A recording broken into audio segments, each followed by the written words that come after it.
Well, and we have him right here on the show today. Later on the show, we're going to have Bisake there, going to give us some great interactions, those moments, and then we're going to have some small rendition of his latest as we can find through his YouTube channel. Make sure that you go there. And talking about YouTube, we have a channel there as well. My Online TV is always available for you. Look, I have to say that I'm grateful to God that we've seen today.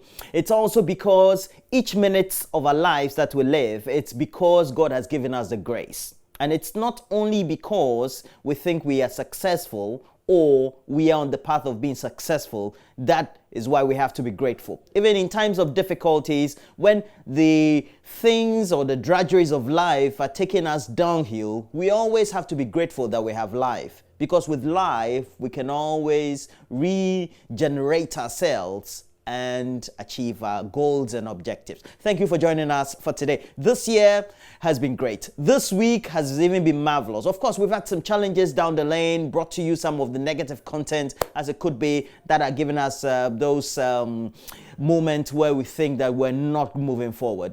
For example, we also do know that we've had survivors of the recent floods, as we reported to you right here on the show, in the Upper East region, in at least many of those districts that had been affected. The vice president had been there. We just had a former president, John Dramani Mahama, also visiting some of those victims. But the man on the beat throughout had always been our correspondent, Albert Sorry. And today, we'll get the latest from him on what the efforts have been from the government institutions, especially the National Disaster Management Organization, and various district municipal assemblies, and what help so far have been available for the victims. They've been trying to regroup, get on with their lives, but it's not been easy. My marriage, my rice, my everything just go. I didn't get the food again to eat. So right now I'm not suffer. I didn't get the room. There are 12 members. And Albert Sorry has been reporting daily on the plight and the states of these displaced persons in the Upper East region. But look, it doesn't need to take only government to make sure that we reach out to our fellow human beings. And if you know you live in the Upper East region, especially you're close to it, or even anywhere our coverage can reach you, you want to donate to them, please make sure that you reach us, and we'll make Albert Sorry become the focal point for all of us to get to have some donations for these displaced Ghanaians, our own compatriots. But moving on, the week has been repleted with a lot of news about the Ghana Football Association, because we had the executive committee elections on Thursday, but we also do know that the last couple of weeks had been interspersed with a lot of campaign messages from 6 individuals who are contesting the enviable position of who to become the Ghana Football Association president. And of course, we know the troubles that the Nyantichi administration went through. But these 6 individuals are going to pitch or lock horns today. And they are Keto Kreku, as you can find on your screens, George Friye, Fred Papo, Amanda Clinton, Nana Yamponsa, George Ankuma Mensah.